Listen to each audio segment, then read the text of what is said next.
back, everyone, to the Miami Boss Podcast. I'm Dominic Lewis.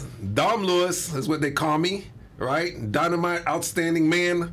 And today I have the first woman, wonderful trailblazer on the Miami Boss Podcast. And let me tell you, this is going to be one show, one podcast that, we're going to talk about, technology and how it relates to some government entities. We're going to talk about a lot of development that's happening in Pompano Beach, which is really the cousin of Miami. I mean, you look at all the development happening in Miami, and Pompano is no stranger to development. So, it's been a couple weeks since I've had everyone on the show. We've been all over the place. We were in the Bitcoin conference, 2 weeks ago with a great group at the DNA Fund, which is really, they're investors. They're, focusing on a lot of projects, over 1,000 projects focused on Bitcoin. And, they're right now, I think they're in Paris this week. We're also in Guatemala, which was kind of like a personal trip, guys. I had to disconnect for a little bit. We did a volcano hike, which was very strenuous. We did a 2-day hike up the volcano. But we've been staying close to the technology. We're looking to see everything that's happening. But this week, today, we want to really focus in on what's happening in Pompano Beach. And I have a special guest with me here that's smiling across at me, and she is wonderful. She's a powerhouse. She is charismatic. She is a true servant leader. And I have the pleasure of introducing everyone right now. It's Commissioner Audrey Fesik of District 1 on the beach, Pompano Beach. Thank you. Welcome. Thank you. Thank you for having me. Welcome to the show. And thanks. That was an amazing introduction, by the way. You're just going to be invited to my house to start just introducing me from here on out. Well, let me tell you something. You deserve it. And, I'm sure I left out a lot of other accolades that you've done. You're very accomplished. You're a mother. You're a fighter. You remind me very much of some of the trailblazer women in my family that don't take no for an answer, that speak for the truth. And my mom is just that person. My mom is a storyteller. I mean, she immigrant from Haiti. Came here when it was really not that popular to be Haitian. Still not that popular, to be honest with you. Some of the policies in place that she fought for paved the way for a lot of the younger, Haitian Americans that are, rising in the U.S. today, and that are, contributing to, all aspects of society. So why don't we start out with you telling us a little bit about your journey, and really your journey specifically into public service, because, one minute we met through, I believe there was a meet and greet that I think I went to Commissioner Allison, Vice Mayor Allison Fournier, which really she's been a breath of fresh air into this Pompano scene, because for years and years and years it was the old establishment that's there, and suddenly you have this powerhouse between, I think they're calling you guys the trio, the trio between you, Commissioner Perkins, and and Vice Mayor Fournier, and just really has changed the game in Pompano Beach. The trio thing is a double-edged sword, right? I do remember. I think I did meet you. I think she had a event well before I don't know if it was before I even decided to run, or it was kind of teetering on the edge, and but she has been a breath of fresh air for the city, and she has been the type of person who you can just genuinely tell that she cares, and she's proactive, and man, that girl can run circles she's got more energy than I even know what to do with. And she's, a little bit younger than I am, but she's got young kids, so she's super active in the community. And she's amazing. And of course, Commissioner Perkins is also, well before I decided to run, I got to know her and how her passion, she's a passionate powerhouse of a woman. And I respect both of them, and they're just very individual and unique folks who have their own set of skills. Mm-hmm. I don't want to be like Liam Neeson, right? But we all do have a very unique set of what we bring to the table, but we're also, both of us, and all of us are willing to come to the table and now being elected, and now come to the dais and be willing to look at things and say things and compromise to make sure that I know in my heart of hearts when Commissioner Perkins says, my residents say this, this, and this, and when I have residents come up to the podium, and those residents are saying that, I've come to trust that she does know her residents. She is reaching out, and she is involved. And the same thing with with Vice Mayor Fournier.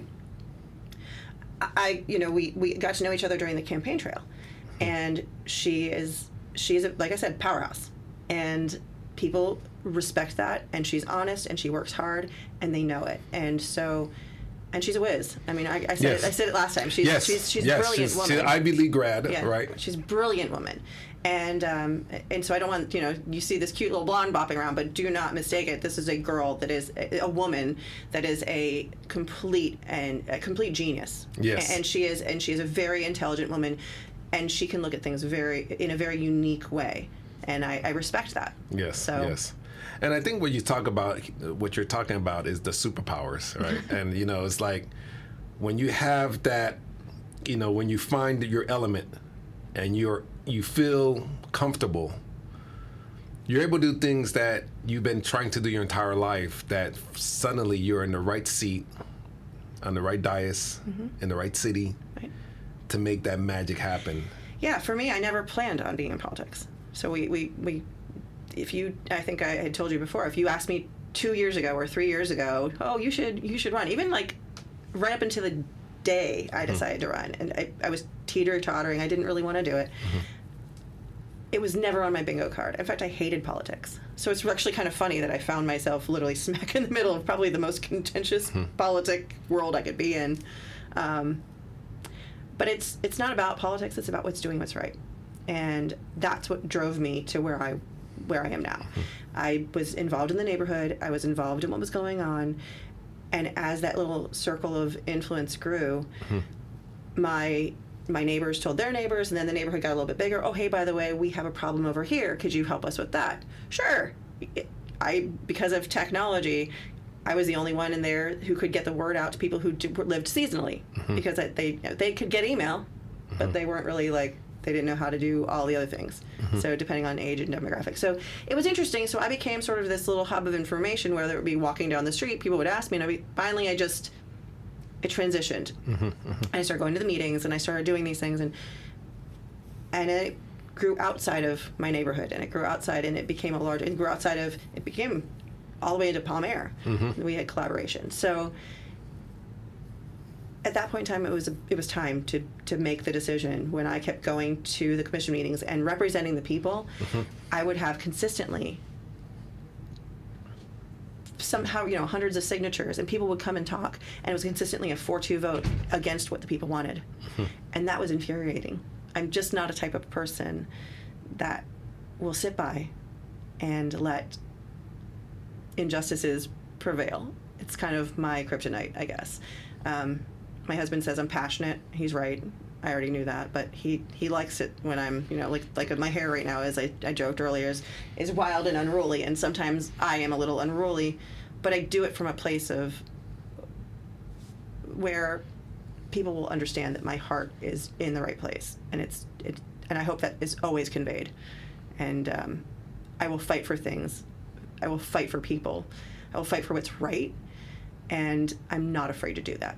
And that comes from a place of, like you mentioned, I was a mother. That comes from a place of, yes, me having my children young, raising them, fighting as a single mom, overcoming a lot of obstacles in my background with business, same thing, marketing, business development, sales, they sort of all play together.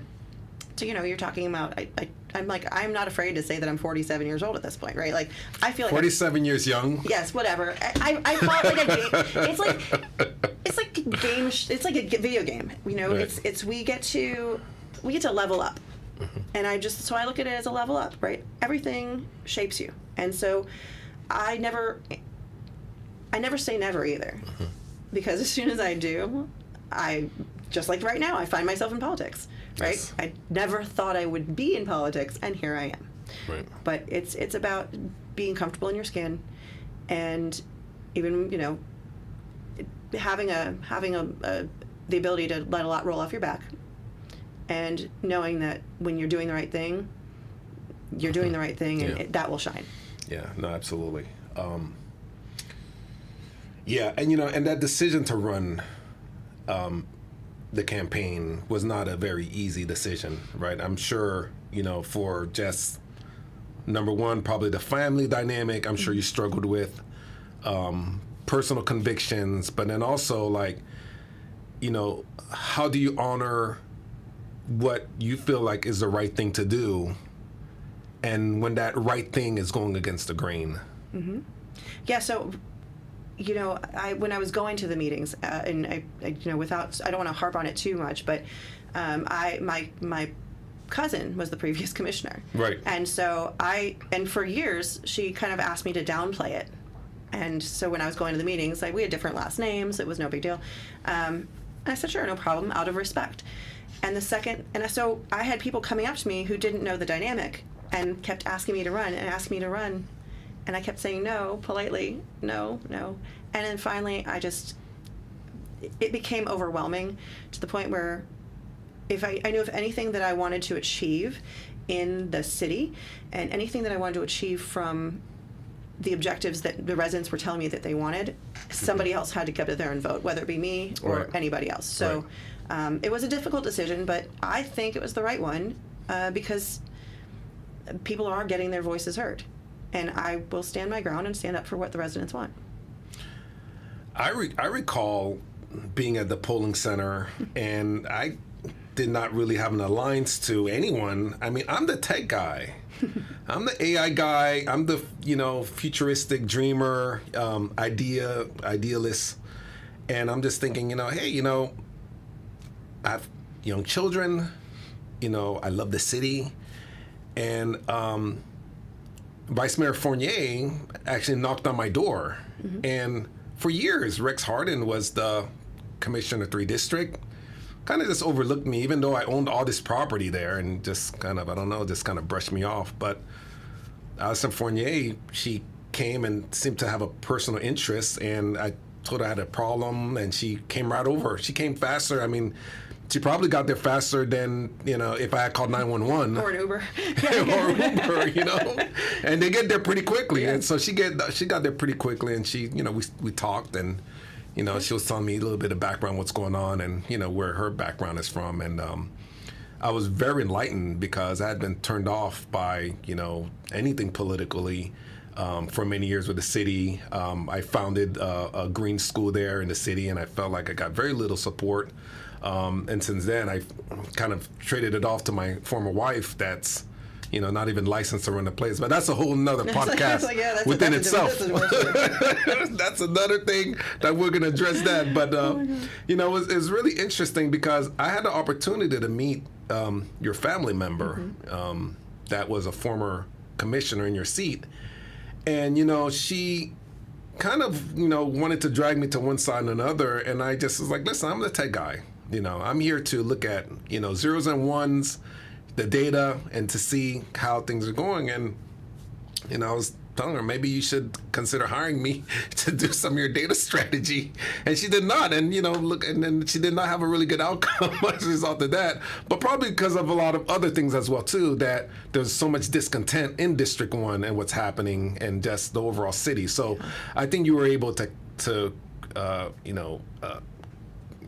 grab that energy and use that as a catalyst to some of the other things that are going on and making sure that you represented the people and the voice. But one thing that kind of struck me is that one time I was there at the polling place and she kind of like almost in tears, like kind of grabbed me and said, oh, it's not right. And I said, I'm just a tech guy, and I don't really have anything against her. I mean, I meet so many people in the city that they're great people, but I don't understand why they're sitting in their seat other than for profits. And when I see people like you that are, you could be, out on the beach right now, you could be, on a mermaid journey. We've talked about mermaids, yes, I love mermaids. You could be, on an African safari, right? You could be doing all these things, right? You're there because you give a damn about the people. You also have a lot of things to bring to the table. You understand technology, and you come from a place where you're looking to provide, the things that you promised the people as part of your platform when you're running. And one of that was, managing the development with the right development, slow growth platform in a city where, listen, everybody wants to develop. We have the W brand coming in there. You have, which is one of my favorite hotels, so I'm very happy about that. You have the Waldorf Astoria. You have the Ritz-Carlton, all in your district. Yes. My and goodness. Yeah. And so I think that you touched on something. So you said slow growth, but it's really more about smart growth. And the reason why, and taking a breath.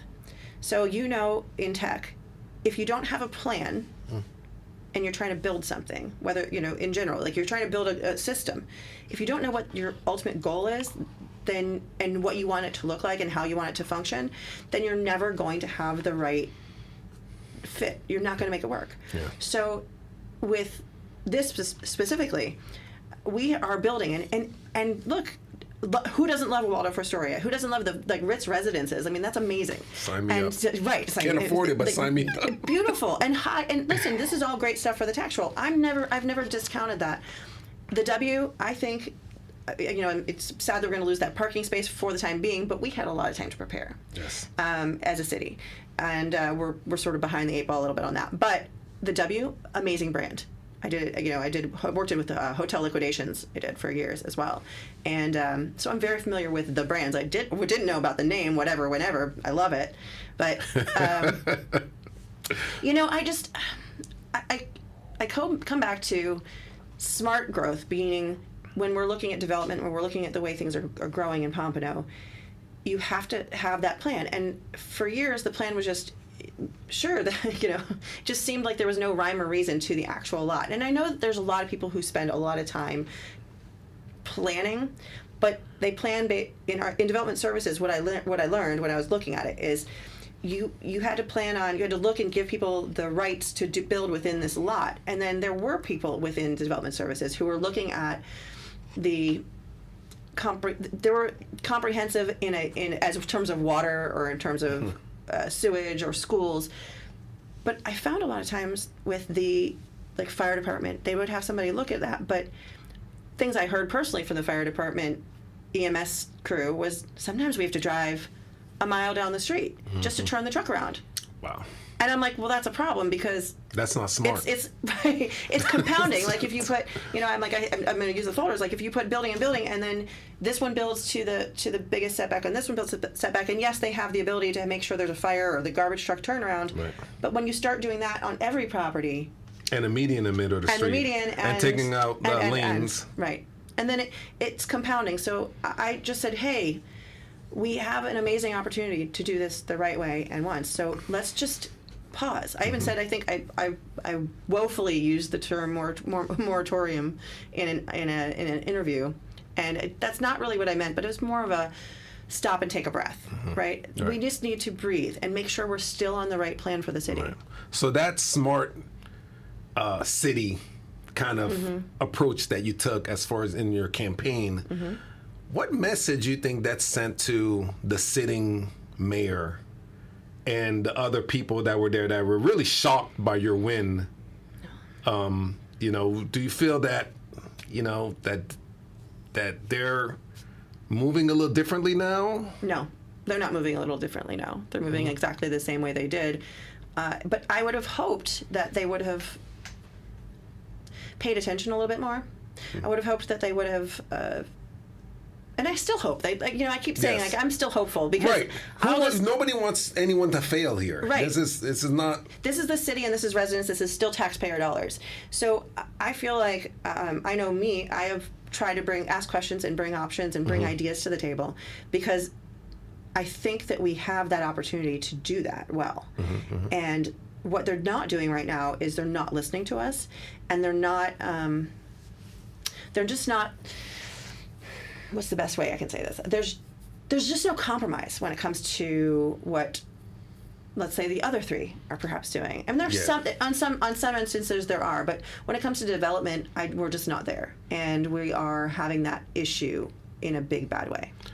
And the key themes I saw was trust, right? We're not trusting there's no collaboration, Yeah. and there's no transparency. That's a huge thing. So trust, right? And when I say trust, I mean, I love the acronym. I get this from this guy, Hector Hernandez. His book is called "You Don't Need Talent to Succeed." You don't.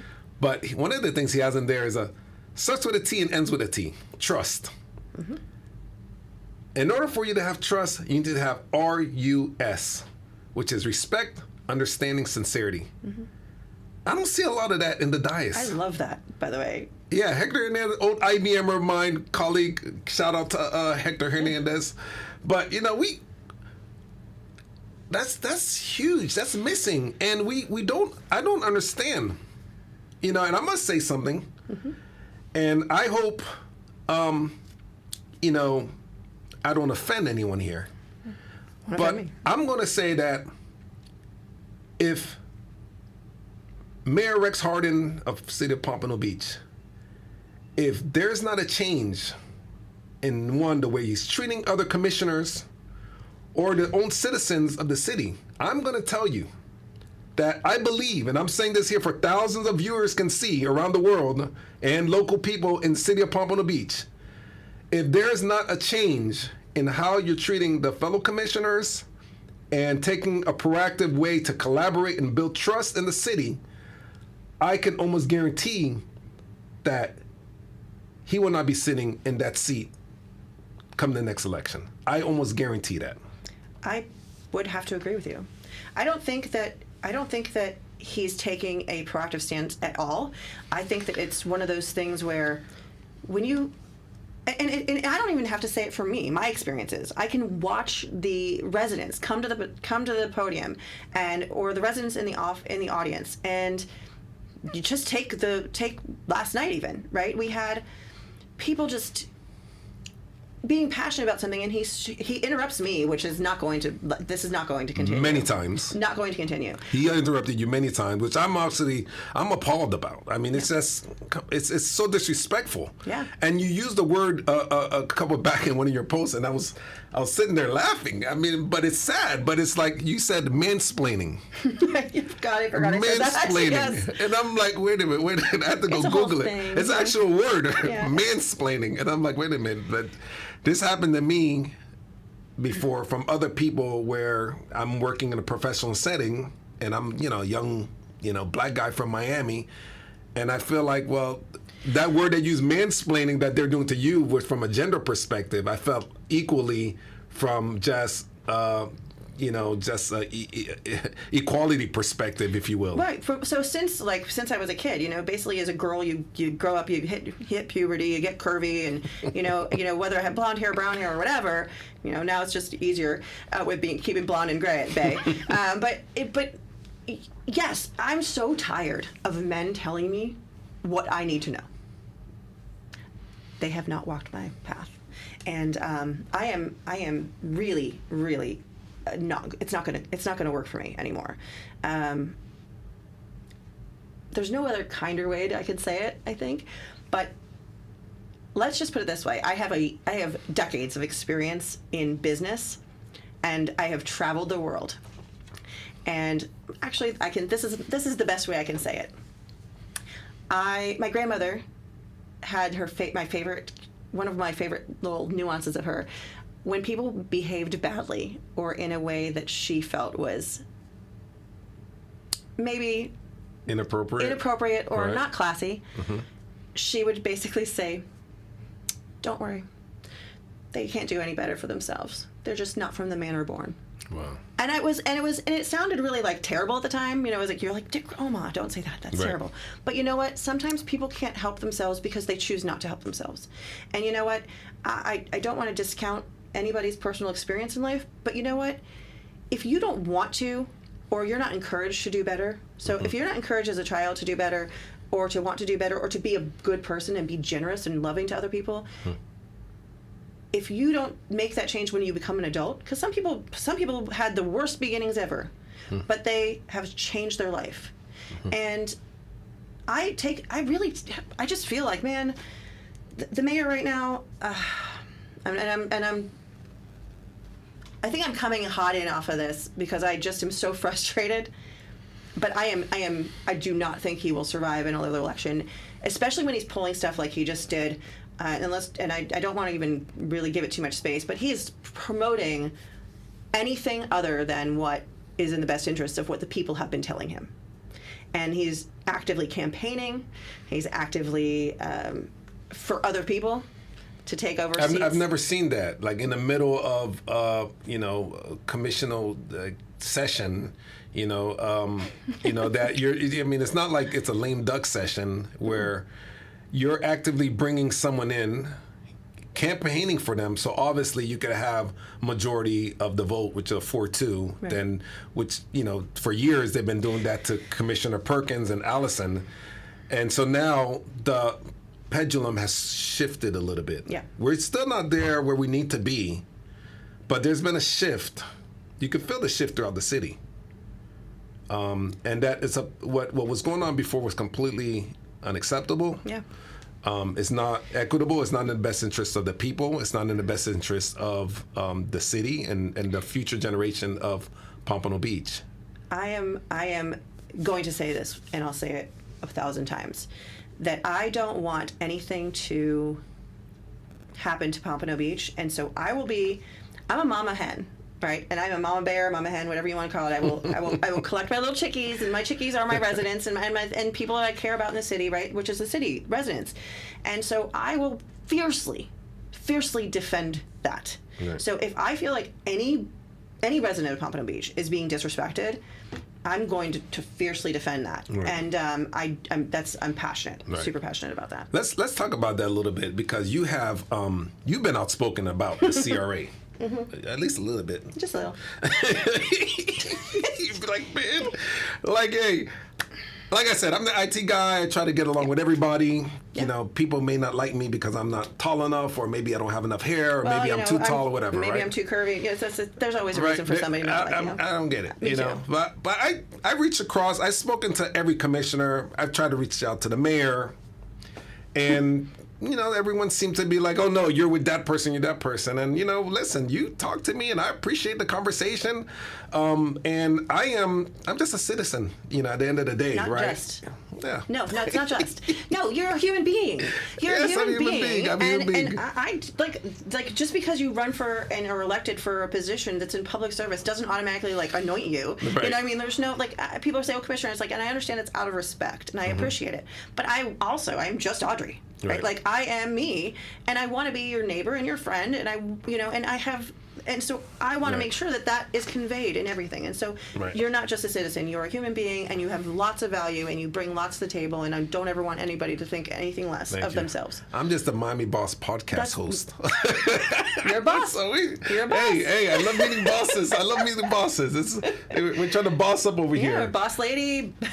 I love it. And Pompano, Yeah. CRA. I Okay. met with Kim Bruce Meister.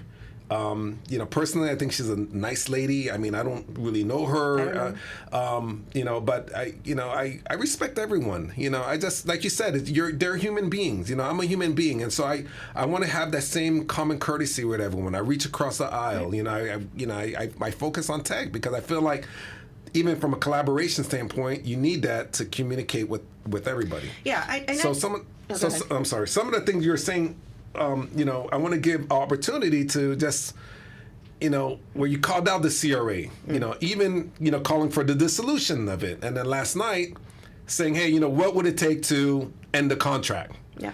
So, so for the listeners, the thousands of listeners that may not be familiar with what's going on from the family, when I say family, I mean the city of Pompano Beach, because it's like... It is a dysfunctional It's huge like big family. we're a dysfunctional family. I was like, welcome to the party. Yeah. Like, what's going on? So Our Thanksgivings are amazing. Just kidding. oh my God, just to be a fly in the wall.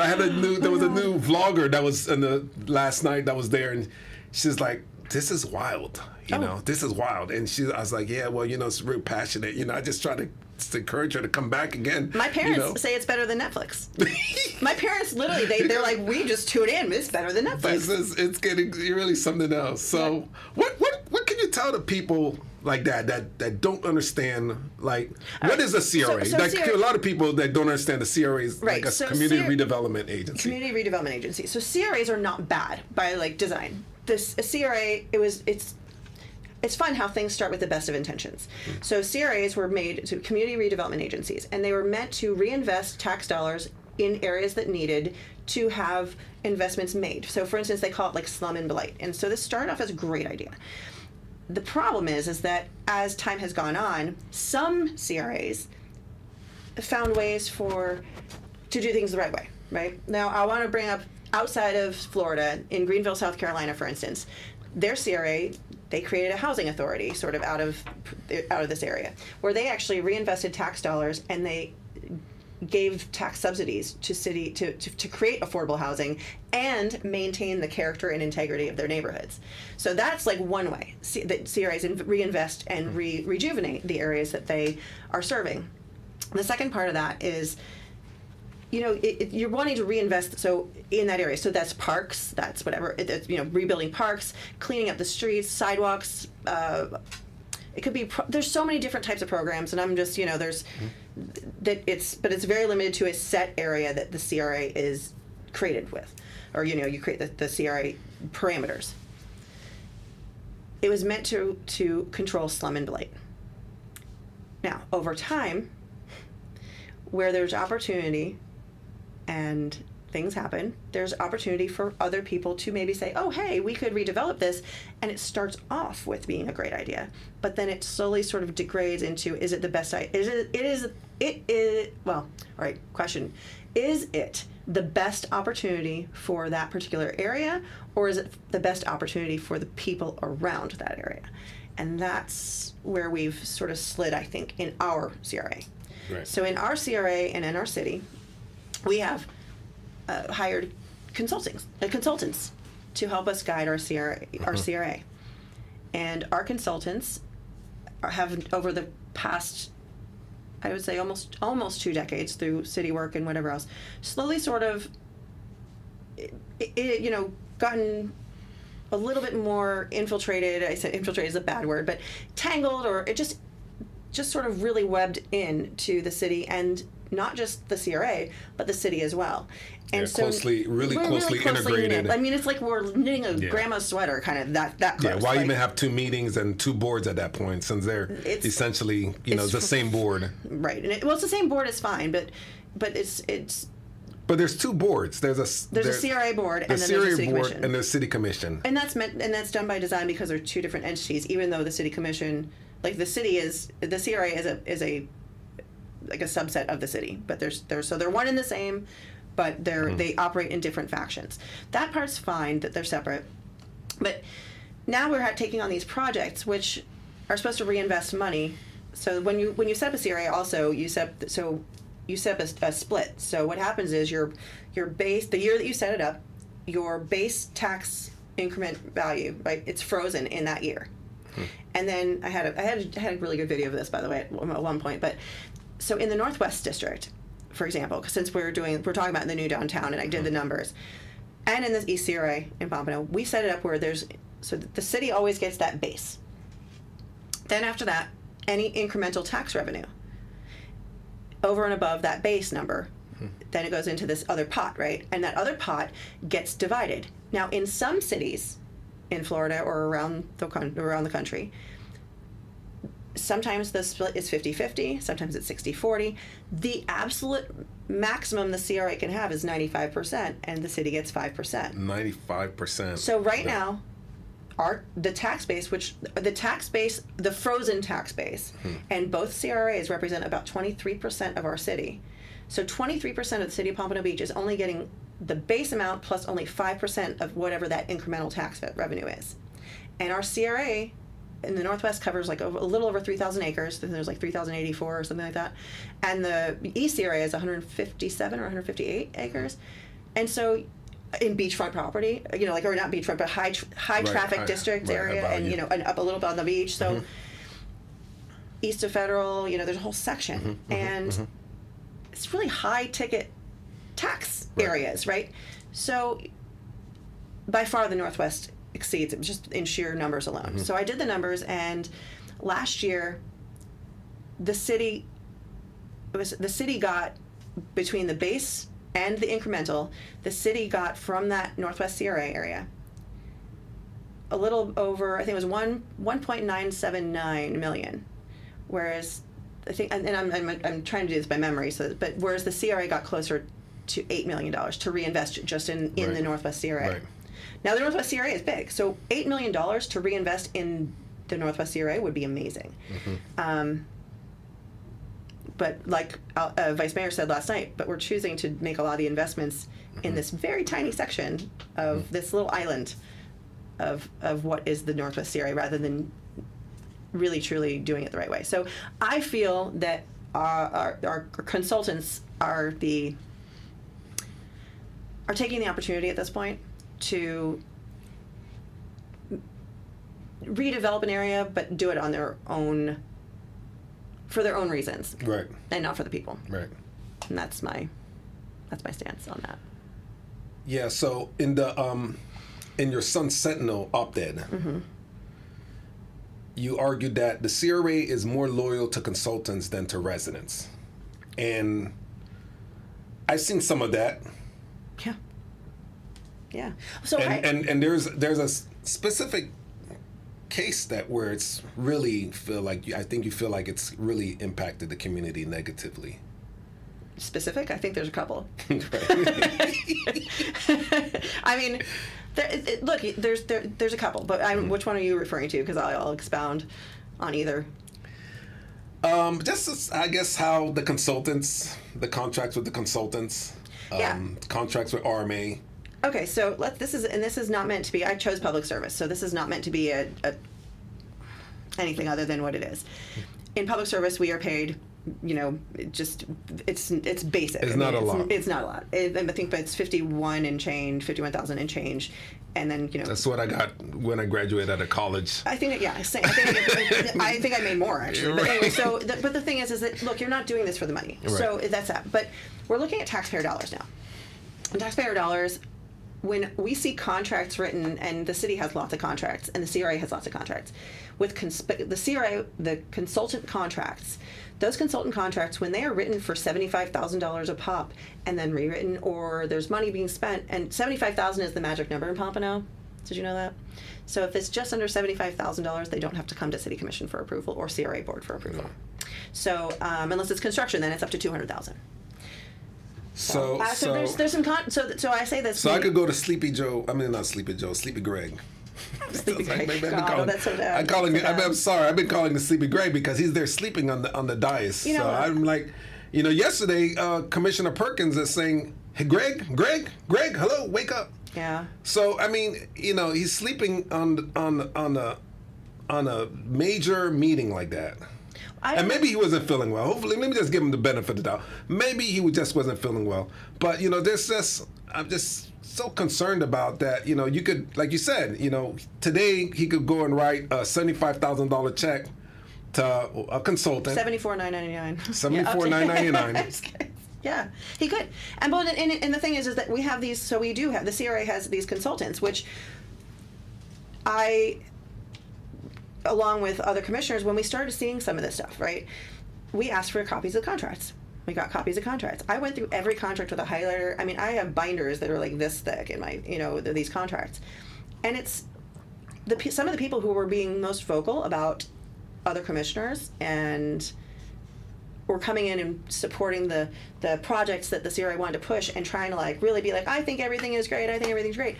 They were paid consultants. I mean, and never disclosing that, and that I find is like a really it's you're not playing on a level field, because now you're having, and what's worse is some of them didn't even live in Pompano.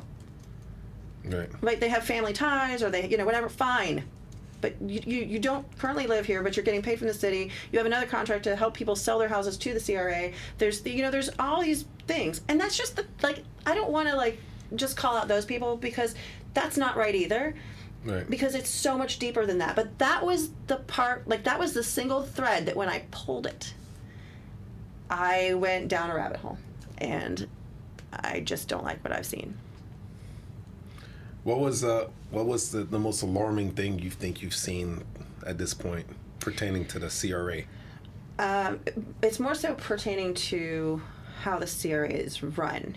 And so the most concerning thing I feel right now is there's collaboration, right? But there's a lot of the same names that keep popping up all the time. Same names. I feel like if I was like an NCIS and like you were like had this big board, Right. you could like A scrum board is what we call it in tech. okay.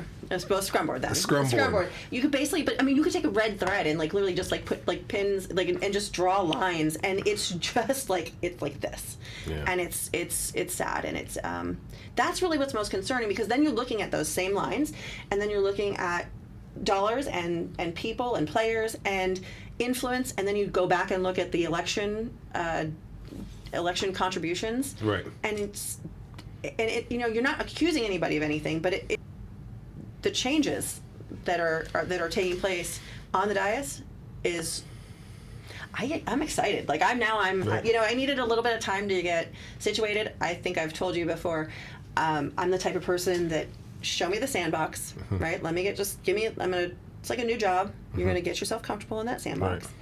But once I know my sandbox, and once I know the players, and I've Right. done my research, we joked about my analog bag of files, but I will then start moving in that sandbox, and I will find a way to make that sandbox better. And that goes Yeah. with tech, that goes with policies, that goes with cleaning up things. Just because they were done that way before does not mean Right. that they should be done that way now.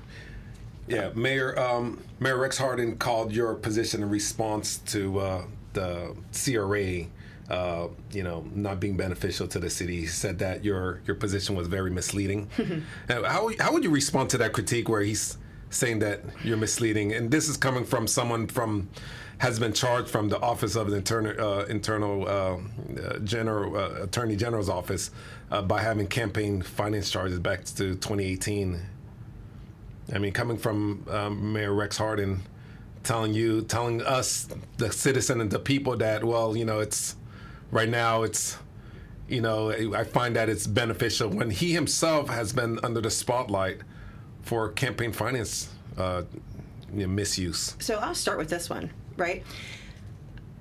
When I say something about a city or CRA, or even in campaigning, I address the issues, I address the policies, I address things that are not being done correctly or being done correctly, right? It could go either way.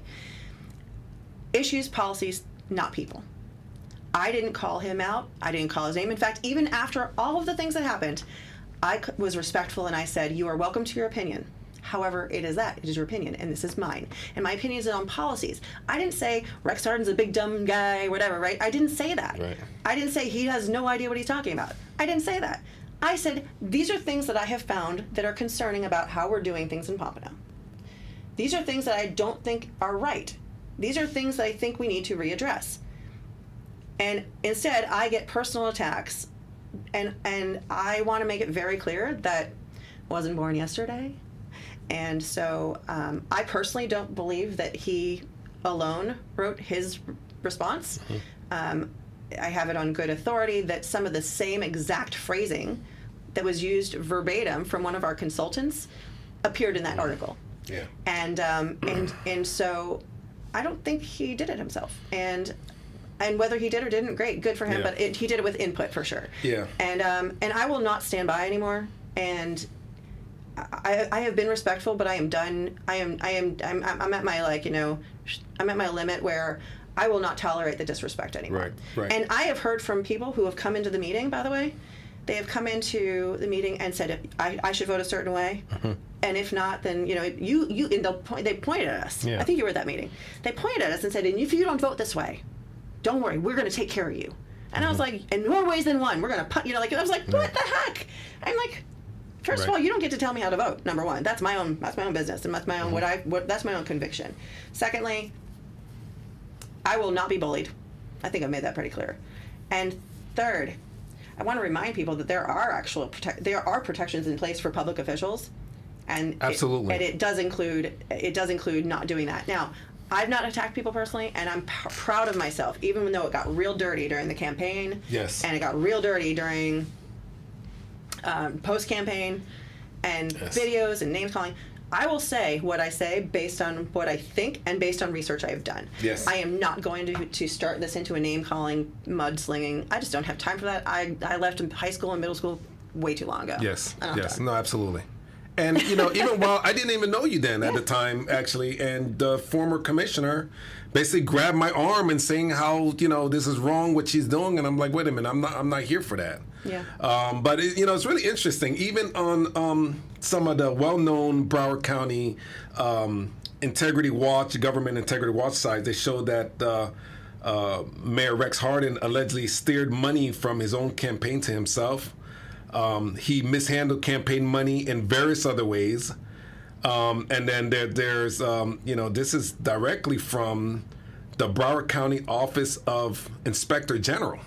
Wow. So, it's, to see the mishandling of money, what's happening from right now, from, the tax base to the CRA to these new nonprofit foundations being started, and all of a sudden we're meeting for that, and we're reinactivating EPAT Larkin's foundation. I heard about that. That somebody said something that there was some... It's wild. Like, how can you be acting in the good faith of the people? Yeah, there's a lot of new... Trying to knock down the building, which is, okay, I get it. Maybe you want to knock it down. But they don't just want to knock down this building. They want to move the building because they want to put the river that some architect that's probably never been to Pompano has built. Right? They want to put this river. And by the way, I came into Pompano, moved them from Silicon Valley in 2008. Mm-hmm. They've been talking about this river since 2010 or 2011. Yeah. And this river, right, which I don't know what kind of river, or maybe it sounds like maybe it's a swamp. It's a swamp. It's probably a swamp and not a river, right? And it's like, you're talking about putting a river right through the neighborhood, right?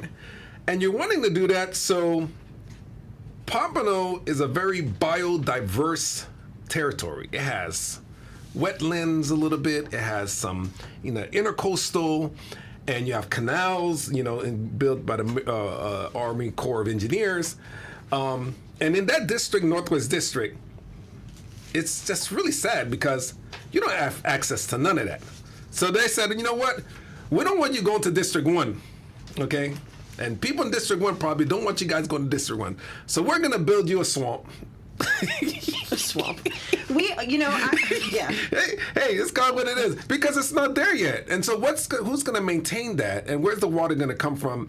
And what? There's so many questions, right? You don't even know where to start. But they've been talking about this river. Let's give it what it is, and it looks beautiful. The rendering, it looks beautiful. Like, my God. I look beautiful in an AI rendering. I mean, quite honestly, all the flaws are gone. You know what I mean? Like, anything looks great in a rendering. It's a picture. It's a concept. It's not reality. Funny you should mention the river, actually. So I dug into my file folder, my analog folder, and I wanted to show you this little guy, which you can save for later. But this is from this was actually a screenshot from a New Pelican article, and that I found, and it was multiple years ago. It was probably back in 17, 18, somewhere in there, maybe even 19. But this is an award that was won through RMA, and the name mentioned there, as one of the names mentioned that I highlighted, is none other than one of the principals of RMA's daughter.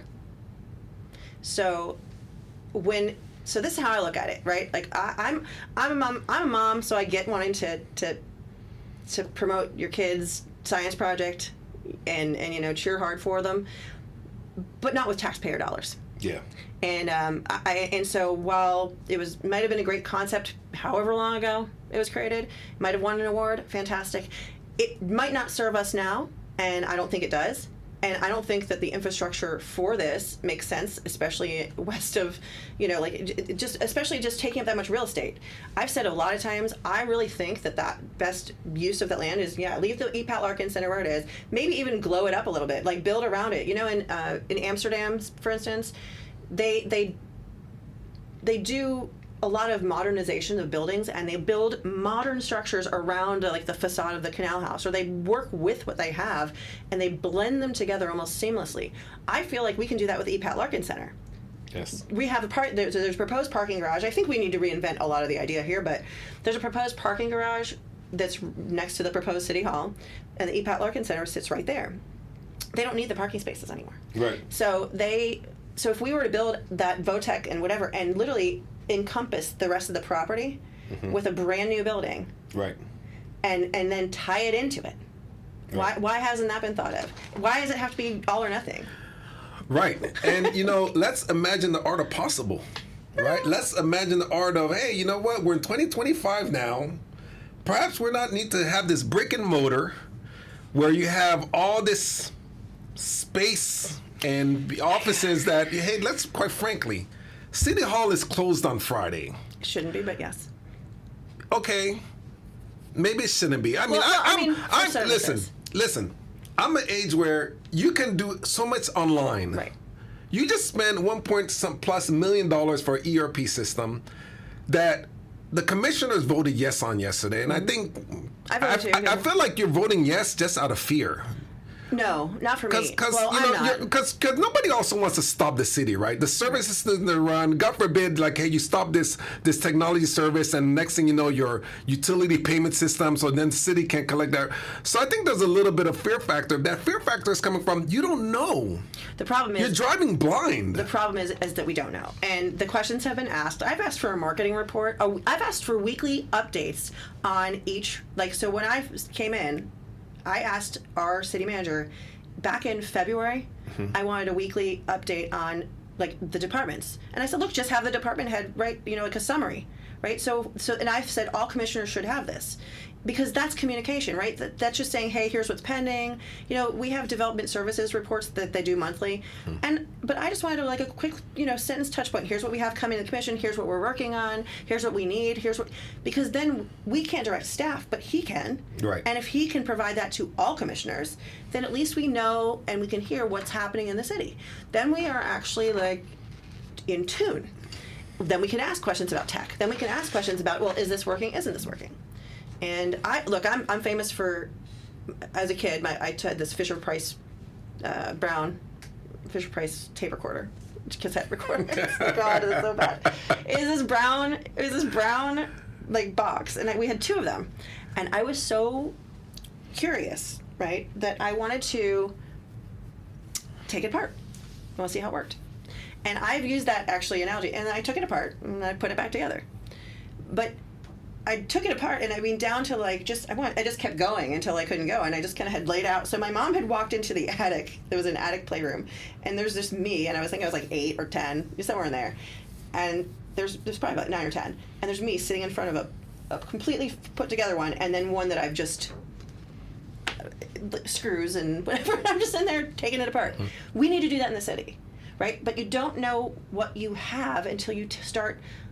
Opening closets, taking it apart. You have to take it apart to put it back together, and put it back together in a way that makes sense.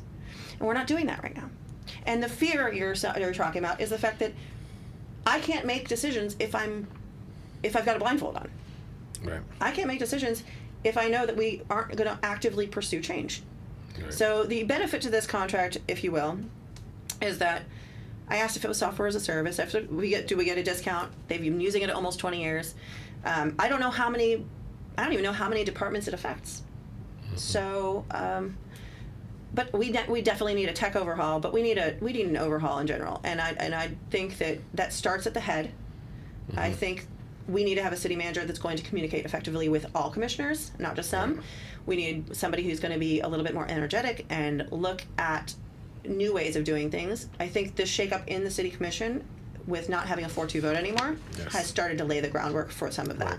Right. It's time, and if I hear, as God is my witness, if I hear that's because the way we've always done it, I'll scream. I will scream. I have a feeling you're going to scream. I'm going to be screaming. And there's going to be a lot of people screaming because, I'm looking at what you just handed over to me, and it's a piece of paper. It's RMA Proposed Innovation District Wins Award, and it's Chris Brown, RMA's co-founder. So there's Chris Brown and there's Kim Bruce-Meister. He's especially proud of RMA staff members Kelia Rodriguez and Jessica Mulder. Yeah. Sorry. Who transformed the Innovation District concept into a stunning presentation and video that ignited tremendous interest.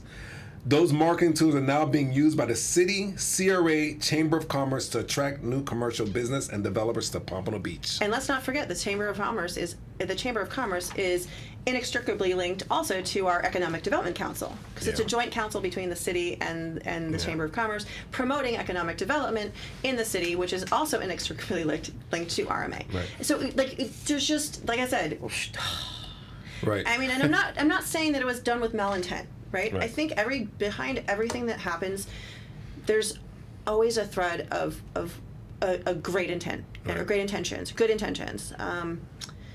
But when you have that much connection, and then you're talking about real estate and you're talking about businesses, and there's opportunities, I think sometimes there may or may not be an opportunity where somebody might try to shift something a little bit more in their favor than not, right? But when you're looking at how, and I've gone back through and I've read all of the EDC minutes. I requested them for the past year and a half. Right. And you read through some of this stuff. You talk about the Atlantic and Dixie debacle. When you read through and as things, they're giving updates, and they have multimodal updates, and they have different people in charge of these little subcommittees, and those subcommittees are working with city staff, and it's like the things that we can't do in Sunshine Law because of Sunshine Law, like you cannot communicate. Without... Right? We can't communicate about anything we might vote on. We can't, it's like Allison and I joke. We love each other, but I respect her. We can ultimately talk about fun dresses, rent the runway, and what cocktail we had, and what the kids, how the kids are doing, kind of thing. It's like city business is off. Yeah. And so I can't even talk to you about some of the cool things that I'm proposing for the city because I'm under a cone of silence, and I don't want to get precluded for some of that work from the software business that I run. But meanwhile, these little committees, because they're just like one hair outside of whatever things, or as a consultant, they're not an employee. It's a muddy, it's muddy water, and I think that's why people's fear in my district, or people's conclusion, like you'll always see the people on social media being like, they're taking money, they're this. I'm not saying any of that. I'm just saying I think there's a line between, I think I mentioned before, it's like collaboration. I saw it in some documentary, and it was something about, I think it was about the mob, which is even funnier. But it was some documentary, and it was like basically the line between like tax evasion and like tax something else, like basically the line between communication and collusion, or collaboration and collusion, or like there's some lines are so close, and it's like one code, right? I think we're sort of there in some way, because it's not illegal, it's not unethical. I mean, it might be unethical, but it's like morally wrong, and I just feel like that we've got a lot of what's morally wrong right now. One of the things that I just being from Miami and growing up in the 305 Miami-Dade County, and just getting to know Mayor Suarez, he's been such a proponent of technology, and not everyone doesn't always agree with him, but I feel like he has that ability where he's reaching across the aisle. He's speaking to different people. Is that happening? Could you give us some insight, like what is it like to be a commissioner? Are you speaking to Mayor or Mayor Hardin to? No. And why not? Because you seem like you're very, you reach out, you speak. I mean, is this now? I don't think we're having the same conversation. I don't think, and I don't know that. Well, first of all, we're not allowed to discuss things. You can't even have a conversation with the mayor to say, hey, I'd like to go to the Salesforce conference. Well, I mean, Dreamforce conference. I'm sorry. I would have that conversation with the city manager. Okay.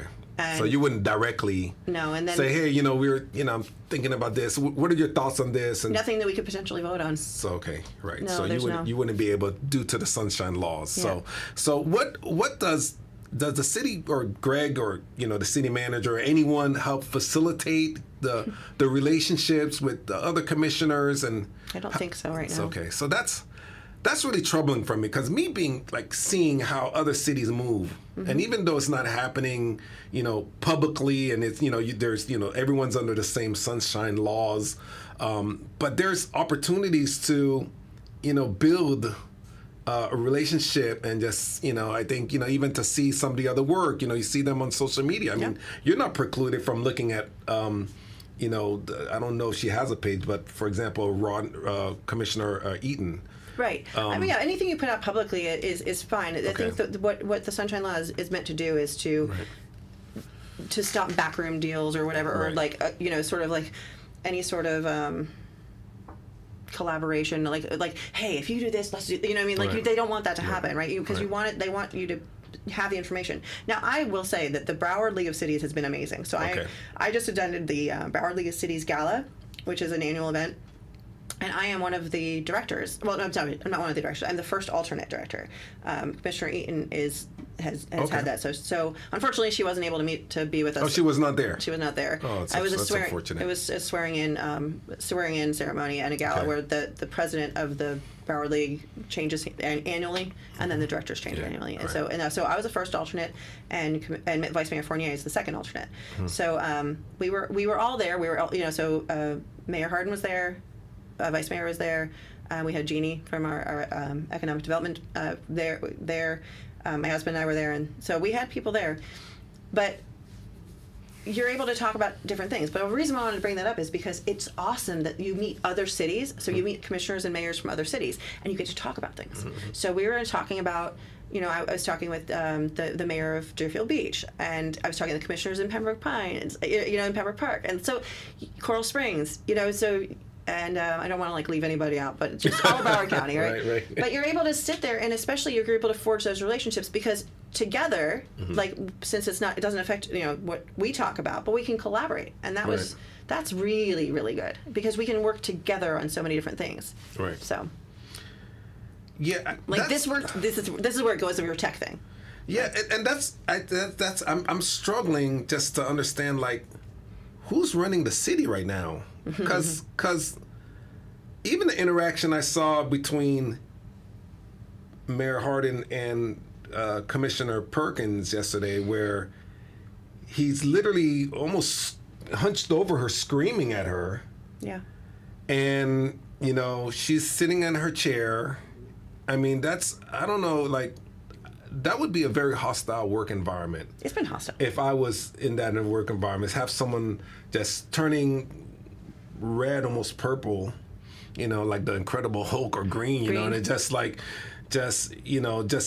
forcing, yes, is that good enough for you? Yes, I told him that. Okay, you be quiet too. And it's it has to be a better way of governing the body, the dais together in a just a healthier way, and just more productive ways, a way that's not going to be so offensive to anyone, a way that where I've sat with Mayor Eric Adams just a few weeks ago, the America's mayor, I call him, of New York, and he hasn't had it easy as well. But he's communicating. He's reaching across the aisle. He's trying to do different things, and seeing Mayor Suarez, very, very strong here in Miami. Great mayor. I mean, he's reached out. He's constantly reaching out to the kids in the community. He's reaching out over here. My goodness, this guy's everywhere. I don't see that same level of effort and energy, and I just don't know who's really running the city. Who's running the city right now? That's a tricky question. Yeah, I have an opinion about that. I'd love to hear it, and so will our listeners. I have an opinion about that. Like I mentioned, I feel like we're being very intertwined at the moment, and that's why I called for the untangling of RMA potentially. I don't think that I think I haven't, again, my opinion is mine alone, and I'm going to say some things that are going to sound pretty harsh, but I want to say them because I felt like I said a lot on the dais that they feel that they've been too inextricably linked, but I feel like what RMA has a contract with the city, and RMA has a contract with the CRA. Together, we're paying them over $1 million, with contracts, and then contract changes, a year. So it's like over $1 million a year by the time all is said and done. The contract is written $300, and I still have to get the details of that. I've asked, I still haven't gotten it. So I'm going to be harsh and say I kind of feel at this point I've learned a lot about coronavirus. My husband's a scientist, but of course everybody knows COVID, right? And so it's a spike protein, whatever, all sorts of craziness. But viruses have hosts, and I feel right now like we are dealing with a virus. Yeah. And it has infected its host, and we need to do what we need to do. We've ridden out the storm somewhat, but now that I think what's happening is the shift is here, and we're going to start changing up what we're doing, and we're going to try to clean it up, right? So you're sick, whatever viruses, you kind of have to let run their course. You can kind of do what you can do to mitigate any issues, but overall, you're going to have to get over it. And at this point, in order to not be reinfected, ideally we need to have a vaccine. So I mean, of some kind. I'm just joking, but like we're gonna have to do something. We have to clean up we have to clean it up. It's a little too intertwined right now. And when I'm told by residents and business owners in the area that not just one, but like multiple times, that certain people in city management don't make decisions until they run it past a consultant. That's very concerning to me. Yeah. And I said that on the dais. It's still very concerning. And the more I read, the more I understand. The more I feel like, what did I do? Like, what did I step into? Right? Because again, I want to fix it. I want to do what's right for the people. And it may sound harsh, but sometimes being a mom, like I mentioned, is tough love. And tough love means doing the thing because it's the right thing to do, even though it might be difficult to do it. So we're going to figure that out as a city and as a community. I will 100% say, though, that after last meeting, and I haven't watched the video yet, but... Oh, boy. Brazy, get the popcorn out. I know. I've got my own Netflix special. But I haven't watched the video yet, but I meant what I said at the very end of my meeting, at the very end of the meeting in my reports. This wasn't about, first of all, this whole vote no was not about public or private financing alone. It was also about, like, in the documentation, in the master development agreement, it was about authorization of a lot of things through those certificates of participation, through those bonds and the money. Given how I've already seen how some things have been run, we asked 1,000 times. I think multiple people asked, let us be part of this process. Let's make sure we have open lines of communication. And when the CRA attorney stood out there and said that basically, commissioners will still get this approval. Well, we don't get, they're changing the agenda on us. They're changing the agenda on us. They're changing when we don't even know. Right. And they're doing it ahead of a meeting with the mayor. Right. Why couldn't you have simply said, or there be a memo, or hey, a little powwow saying, just so you know, at the beginning of the meeting, we're going to change this. We've decided to change the agenda order. Does anybody have a problem with that? You don't get to decide it ahead of time and then pull a fast one. The recesses, by the way, I want to go ahead and throw that out there. Recesses, they're supposed to be seconded. The mayor doesn't get to just go, meeting over. Yeah, right. Recess now. I think that's insane. And I'm wondering if it has anything to do with gender, and it's... I wouldn't even go there. Do you feel that there's, from a gender perspective, do you feel like the way, whether it be the city planning, the urban development, or just the way the dice is no, I don't run think up there, gender. do you think that has to do anything? Because that's the first time you have a male commissioner and then you have all women. I'm sorry, a man mayor, and then all women commissioners. No, I don't think it's in gender. the history of the city. I don't think it's gender. I think it's that people are willing to challenge something.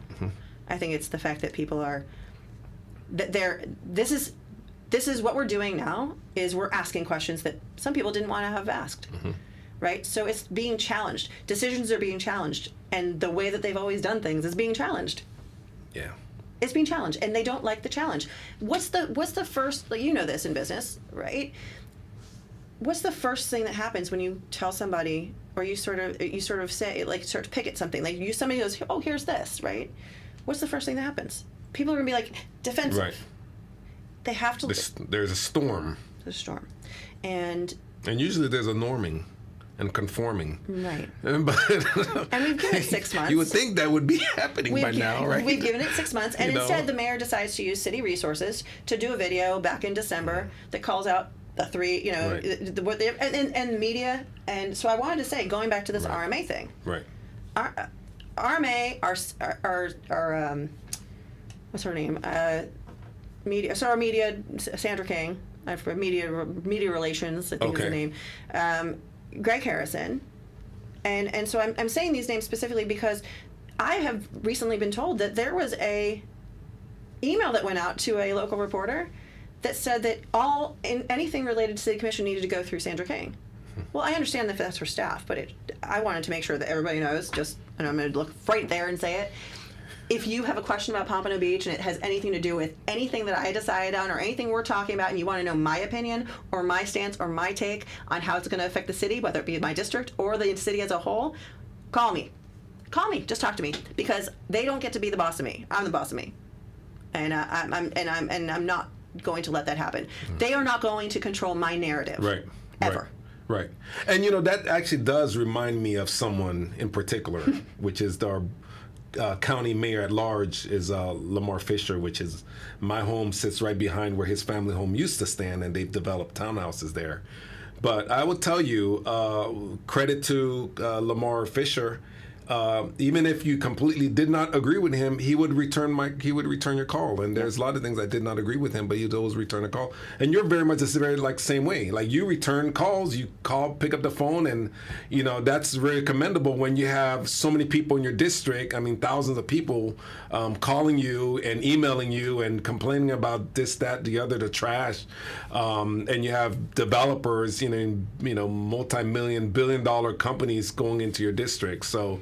That's really commendable that you do, you do return the call. So it's really kind of funny because I'm the type of person that I'll meet with anybody. I've done it so effectively that it's kind of like I've trained my husband to just expect me to do things for him also. My mom's like, you do so much. I said, yeah, because I like it. It's out of love, right? I like it. I will get back to people as quickly as I can. And I think I had one person who emailed me, and I guess they emailed me yesterday afternoon, and was it yesterday morning? Yesterday morning, like 10 something in the morning, the day before. It was the day before, and then so by 5 in the morning the next day, I got another email like, "Hey, why didn't you respond to me?" And I was like, literally, it was less than 24 hours when I did finally respond. But I said, "I'm sorry." I was actually had meetings and was busy. But I want to touch on that because it's important to connect. But I've actually also gone straight. I'm not threatened. I went straight back to the W for the related group, and I said, "Hey, listen, by the way, I just want you to relook at this. Your W hotel, those guests are going to come to expect a certain thing, and the way you have your parking garage laid out, if you can change it, you actually don't have to change anything structurally. You just have to change some arrows, because otherwise you're gonna have a bad experience for a hotel." They did it. I don't know if they did or not. They just threw it at them. It's not my job to tell them what to do. Right. I just, here's the idea. So, Right. No, I'm not afraid of saying anything, and I will speak my mind. But we're going to do that, and we're going to continue to do that. Well, listen, this has been, wow. We need to have a part 2 to this, because this is just incredible.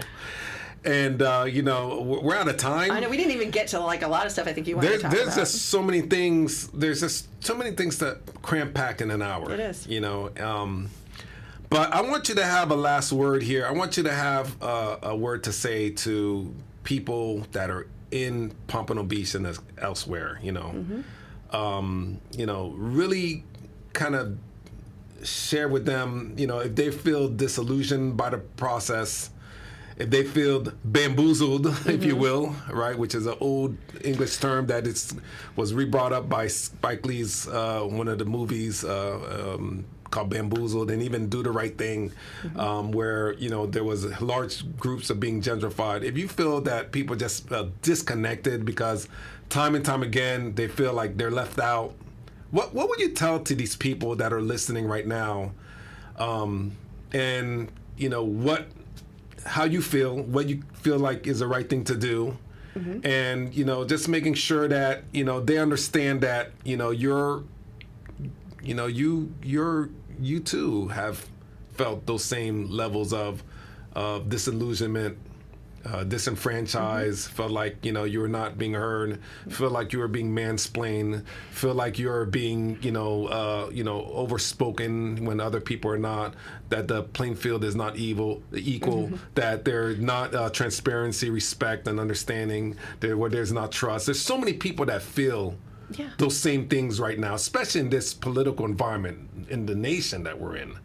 The best thing you can do is throw a big light on it. A big light. Big light on it. I mean, the truth is the truth, and the truth is always the truth. And trust is based on the truth, right? You can't do that. So I would actually encourage everybody to show up at meetings, get involved in local community. You want to change what's happening in the city or in your life. It starts at a local community, and it is not partisan in any way, shape, or form. It's about people. And so that's what I kind of like about this thing is it is nonpartisan.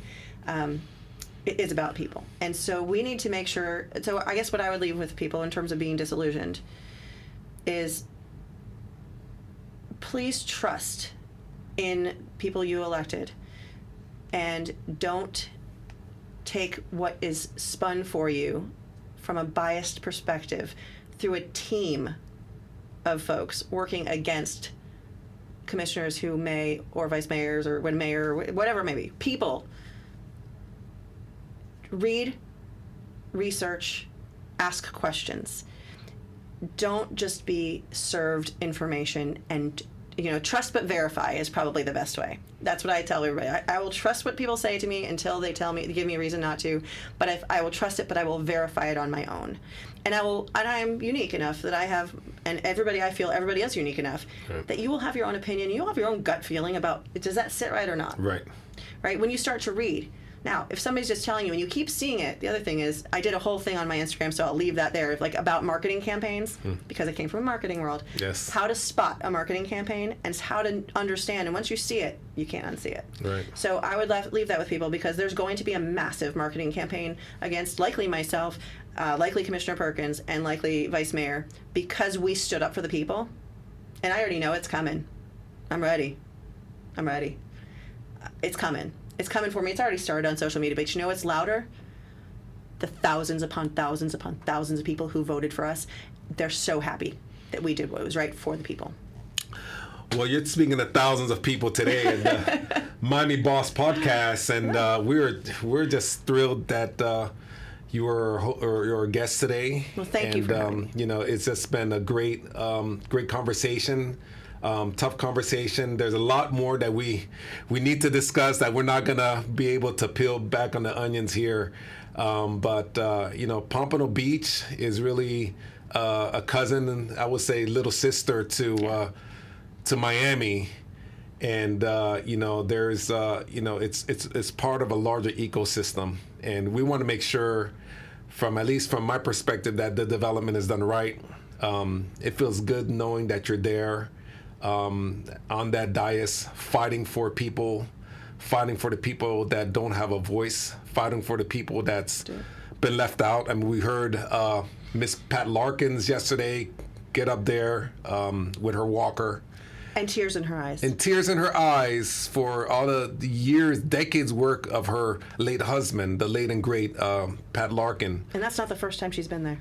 I've seen her at least twice before. Yes, yeah, and it breaks your heart. You talk about being human, and I saw even the mayor looked at, and he seemed like almost remorseful for what's going on. And that's why that servant leadership. I see in you.